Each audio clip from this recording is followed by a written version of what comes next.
Viral di media sosial, ada netizen keberatan jika orang Indonesia bekerja di Malaysia. Bahkan sampai dilarang jangan bekerja di Malaysia karena gajinya begitu sangat rendah, sekelas UMR di Jakarta. Buat apa kamu kerja di Malaysia? Lebih baik kerja di negara sendiri, berdagang, berbisnis, bertani. Sebenarnya tidak semudah yang diucapkan ya. Mau berbisnis itu harus banyak modal. Mau berkebun juga harus ada sawah, harus ada kebun. Kalau orang seperti saya ya lebih memilih merantau di negara tetangga. Walaupun kerja sebagai seorang pekebun, tapi alhamdulillah gajinya cukup lumayan. Kira-kira seperti itu ya. Tapi semua itu pilihan masing-masing. Mau merantau atau mau tidak merantau, sebenarnya terserah pada sahabat-sahabatku semua. Yang penting kalau merantau di negara orang, siapkan dokumen yang resmi. Assalamualaikum warahmatullahi wabarakatuh. Sebelum viral tentang pembahasan orang Indonesia yang bekerja di Malaysia, saya sebenarnya sudah dihujat atau dikomentari yang bukan-bukan oleh netizen. Segelintir ya, bukan banyak, segelintir netizen yang mengomentari kenapa saya lebih memilih berkebun di Malaysia dibandingkan di negara sendiri. Sebenarnya sahabat-sahabatku semua, saya pun juga ingin ya bekerja di negara sendiri. Siapa sih yang nggak mau bekerja di negara sendiri, bisa kumpul dengan keluarga? Tetapi apalah daya, kalau di negara kita sebagai seorang cuma lulusan SMA, di daerah saya UMR-nya itu kecil. Upah minimum kerjanya ini kecil, beda dengan di Jakarta. Di daerah saya upah kerjanya cuma 2 juta ya, atau sekitar 600 ringgit kalau ringgit Malaysia. Sedangkan di Jakarta 5 juta rupiah. Itu pun mungkin tidak semudah yang diomongkan oleh netizen yang katanya lebih baik kerja di Indonesia daripada di Malaysia. Kadang-kadang saya juga heran ya dengan tingkah laku netizen. Padahal kalau di sini kita kerja dengan dokumen yang resmi, insya Allah aman-aman saja. Kemudian netizen tersebut juga mempermasalahkan lebih baik ya kan, lebih baik berbisnis di negara sendiri. Memangnya kalau mau berbisnis ini mudah, susah. Orang berbisnis ini tidak semudah yang diucapkan ya. Misal kata kita mau berbisnis juga butuh modal. Ketika bisnis kita tidak jalan, tentunya modal juga habis. Kalau sudah modal habis, mau cari modal di mana lagi? Berhutang lagi ujung-ujungnya. Sebenarnya tidak ada yang salah. Mau bekerja dimanapun, mau bekerja di negara sendiri, mau bekerja di negara orang, nggak ada masalah. Yang penting kerja di negara orang, dokumennya resmi, insya Allah aman-aman saja. Alhamdulillah saya selama bekerja di Malaysia, saya tidak sombong ya. Ini saya ingin menceritakan hasil kerja saya selama di Malaysia. Yang mungkin belum tentu ketika saya bekerja di Indonesia, saya mendapatkan itu semua. Awal saya masuk Malaysia dari tahun sekitar 2013. Di situ gaji saya itu masih kecil ya. Satu hari 50 ringgit. Tapi ada OT-nya, ada lemburnya. Tiap bulan bisa kirim sekitar 5 juta. Alhamdulillah sedikit demi sedikit saya tabung. Kemudian sampai sekarang saya bisa buat rumah, beli tanah sendiri. Alhamdulillah banget. Kalau saya bekerja di negara saya sendiri, kerja sebagai seorang kuli harian seperti ini ya, saya rasa sulit untuk mendapatkan itu semua. Apalagi kalau di negara saya, harga barang-barang atau harga hasil pertanian itu tidak terkontrol, tidak seperti di Malaysia. Kalau di Malaysia, saya lihat orang yang punya kebun rata-rata mereka hidupnya enak, hidupnya sukses. Karena apa? Hasil perkebunan yang ada di Malaysia harganya itu stabil. Tapi kalau di negara saya seperti harga jagung, harga sayur-sayuran itu tidak tetap. Yang lebih murah lagi harga sayuran.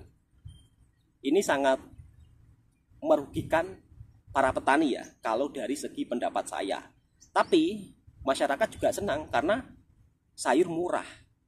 Tapi di sisi lain ada seorang petani yang dimana hasil pertaniannya jelas-jelas hasilnya tidak stabil.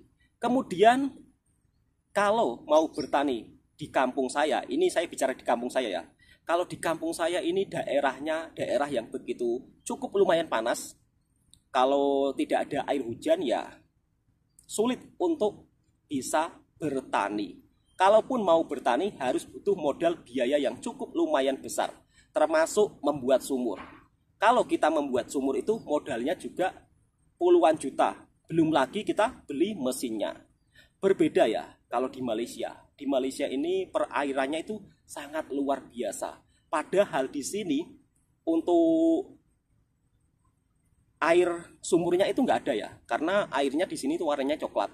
Tapi Malaysia menggunakan air sungai yang sudah diolah, kemudian air tersebut dialirkan kepada masyarakat hingga pertanian. Ini sangat luar biasa ya. Dari air sungai diolah kemudian untuk pertanian untuk warganya. Wow, keren banget.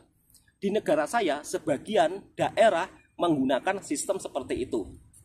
Tapi untuk di daerah saya walaupun ada sungai besar, pengelolaannya belum stabil. Dan ini memang sangat disayangkan. Harusnya kita juga bisa mencontoh negara-negara maju bagaimana memanfaatkan air sungai untuk para petani ataupun warganya. Sehingga kalau musim kemarau pun warga juga tidak dibuat pusing untuk mencari air.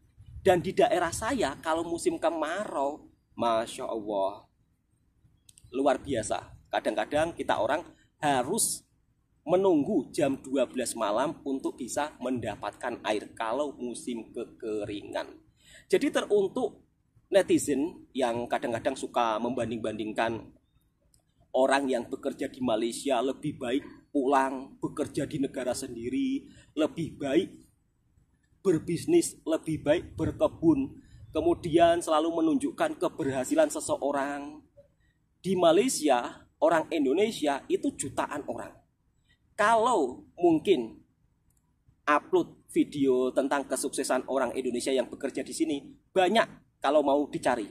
Tapi sayangnya, orang yang bekerja di Malaysia yang sukses, dia jarang menunjukkan kesuksesan tersebut. Ya takutnya nanti dibilang pamer, ataupun ya dibilang sombong. Pada faktanya, di negara Malaysia, alhamdulillah, selama saya tinggal dan bekerja di sini, saya juga berjumpa dengan orang-orang baik, orang-orang yang sangat ramah tamah. Beda jauh dengan di media sosial. Mungkin kalau di media sosial kelihatan kan orang Indonesia, orang Malaysia selalu berselisih, selalu saling berbalas komentar yang buruk-buruk. Tapi itu hanya sebatas di media sosial. Selepas dari hal tersebut di dunia nyata, alhamdulillah orang di sini benar-benar sangat baik. Saya punya kenalan di kampung ini, orangnya begitu sangat ramah tamah, begitu sangat baik. Bahkan setiap hari hampir saya diajak ngopi, diajak belanja. Kadang-kadang saya pun sampai segan. Bahkan ketika dia mengajak saya jalan-jalan dan ngopi, sering saya tolak. Kenapa? Karena saya setiap makan, saya bayar itu nggak boleh. Udah, kamu orang jauh, kamu orang merantau, biar saya yang bayar. Hitung-hitung, ini merupakan salah satu amal kebaikan buat saya. Wow, luar biasa. Jujur, saya sampai sangat terharu ya. Kemudian saya juga diajak ke rumahnya. Bahkan orang di sini itu loh, walaupun kaya, dia tidak mau menunjukkan kekayaannya.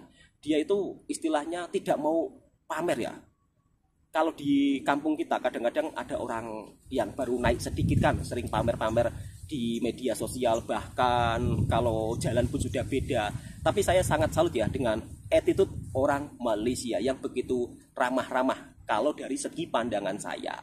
Dan teruntuk para netizen yang mungkin kalau ada orang Indonesia yang bekerja di Malaysia kurang senang, yang sering dibilang kebanyakan TKI Malaysia yang bekerja, TKI Indonesia yang bekerja di Malaysia sering dibilang lupa diri, sering dibilang penjilat. Apanya yang dijilat, sahabat-sahabatku semua? Pada faktanya kita di sini berjuang untuk NKRI. Uangnya, hasilnya juga kita kirim ke Indonesia. Lalu apa yang salah dari TKI di Malaysia? Ketika ada pemberitaan yang kurang betul, kita betulkan, tiba-tiba oh, dasar penjilat demi ringgit. Di sini itu kerjanya bukan penjilat demi ringgit, tapi di sini itu bekerja, mengeluarkan tenaga, mengeluarkan pikiran, lalu kemudian dapat duit. Bukan menjilat-jilat terus dapat duit. Seperti itu sahabatku semua. Dan alhamdulillah di sini saya gajiannya lancar. Karena dari video netizen tersebut mempersoalkan, katanya kalau di Malaysia gajinya itu sering ditahan, bahkan Anda berpotensi tidak dibayar. Alhamdulillah selama saya bekerja di Malaysia ini, lihat, saya pun juga baru gajian, dan setiap tanggal 25 saya gajian. Ini kalau dibilang dari gaji Jakarta cukup lumayan tinggi inilah, meskipun tidak tinggi sangat. Dan tidak perlu saya sebutkan nominalnya, nanti takutnya dibilang pamer, dibilang istilahnya alah cuman segitu saja. Walaupun cuman sedikit, tapi saya syukuri alhamdulillah ini untuk keluarga saya, dan tentunya saya sangat bersyukur ya. Alhamdulillah, terima kasih Malaysia. Kemarin juga dibilang jangan berterima kasih Malaysia.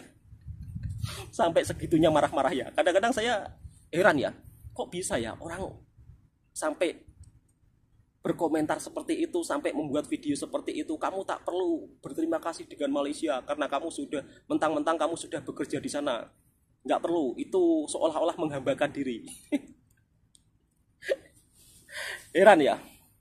Padahal rasa syukur, rasa terima kasih ini bermakna banyak. Bukan kita berterima kasih terus kita menghambakan diri, itu salah ya. Salah. Ini kemarin yang bilang katanya gajinya di Malaysia itu ditahan-tahan. Kamu jangan bekerja di Malaysia. Kalau di Malaysia itu gajinya ditahan-tahan. Alhamdulillah ini tanggal 26 saya sudah gaji, dan alhamdulillah setiap saya gajian itu lancar banget. Nggak pernah sangkut. Jadi pada intinya begini ya. Kalau ada orang yang mungkin kerja di Malaysia kemudian mendapat pengalaman yang kurang baik, tidak semuanya seperti itu. Namanya hidup di dunia ini, orang jahat, orang baik itu semuanya ada di semerata dunia. Bukan hanya di Malaysia saja, di Indonesia sendiri pun sama loh. Bahkan banyak ya kan, di kalangan warga kita kadang-kadang juga sering melakukan pembulian, itu juga banyak. Kemudian juga ada bos-bos yang kadang-kadang telat membayar pekerjanya, itu juga banyak. Jadi pada intinya beginilah, kalau membuat video tidak usah itu ya, kita saling menjatuhkan, saling serang menyerang dengan video-video yang mungkin kurang elok. Alangkah baiknya mungkin kalau kurang elok, mari kita betulkan bersama-sama. Dan mungkin kalau ada hal yang baik dari negara Malaysia ini patut kita contoh, tak perlu kita merasa gengsi. Kalau dari segi hal tentang pertanian, perkebunan di Malaysia ini begitu sangat luar biasa ya. Bahkan program-program yang saya lihat di Malaysia ini begitu sangat bagus untuk warganya. Namun di sisi lain, kalau saya menceritakan hal seperti itu, kadang-kadang netizen juga berkomentar, kamu jangan banding-bandingkan. Seperti jangan banding-bandingkan ya. Kalau kamu bekerja di sana ya udah cukup bekerja di sana. Tapi kalau TKI yang bekerja di negara lain menceritakan sesuatu di negara tersebut, oh di Indonesia nggak ada seperti ini, di Australia ada seperti ini, mereka nggak marah-marah. Sebenarnya ada apa sih? Kok kalau mendengar cerita dari Malaysia itu seolah-olah kurang terima? Hal ini sangat disayangkan ya. Harusnya Kalau ada hal-hal yang bagus dari negara tetangga kita, perlu kita contohi. Oke, saya kira cukup sampai di sini dulu ya. Mungkin kalau ada netizen yang kurang suka orang Indonesia bekerja di Malaysia, harusnya Anda memberikan solusi. Jangan berkomentar, ya kan? Saya bukan agen kerja dan saya bukan orang-orang yang mencarikan pekerjaan. Lah, video Anda seolah-olah kurang suka orang Indonesia yang bekerja di Malaysia. Bahkan Anda membuat video jangan sampai kerja di Malaysia. Tapi kalau di komentari apa solusinya, pikir-pikir sendiri. Kadang lucu sih ya, orang-orang yang ada di negara kita. Tapi untuk sahabat-sahabatku semua, orang-orang seperti itu hanya segelintir saja. Selebihnya masih banyak orang Indonesia dan orang Malaysia saling bersahabat, saling bertukar pengalaman, saling bertukar pikiran agar kita maju ke hadapan bersama-sama. Kalau mungkin ada tutur kata saya yang salah, mohon maaf sebesar-besarnya, dan ini hanya sekedar penjelasan saya selama saya bekerja di Malaysia, dan pengalaman saya bekerja di sini alhamdulillah baik-baik saja ya. Tidak seperti yang dikatakan oleh netizen katanya gaji sering ditahan, pada faktanya ini loh, gaji saya nggak pernah ditahan. Setiap tanggal 26, 25 gaji saya selalu dikasih. Kemudian katanya paspor sering ditahan, kemudian katanya handphone sering ditahan. Enggak, ini lihat saya bisa membuat video. Kemudian soal paspor ditahan itu mungkin ya, mungkin ada sih sebagian paspor itu diletak di office. Ya sebenarnya lebih aman seperti itu daripada dibawa sendiri, sebab kadang-kadang kalau kita bawa sendiri nanti takutnya terlupa, itu justru malah sangat bahaya. Kalau saya lebih suka ya paspor itu saya letak di office, kalau nanti saya mau pulang baru saya minta. Alhamdulillah saya sudah sering bolak-balik Malaysia, Indonesia, Malaysia, Indonesia. Oke, cukup sekian. Mudah-mudahan video ini juga bisa memberikan manfaat. Dan tentunya kalau mau bekerja ke negara orang, jangan sampai kosongan ya. Jangan sampai ilegal. Dan harus melalui PT-PT resmi yang memberangkatkan tenaga kerja Indonesia di negara manapun. Untuk saat ini di Semenanjung, Malaysia, yang mau kerja kontrak, yang mau kerja kelapa sawit, tutup sementara ya. Belum dibuka lagi. Tapi kalau di Sabah Sarawak masih dibuka. Oke, cukup sekian. Assalamualaikum warahmatullahi wabarakatuh.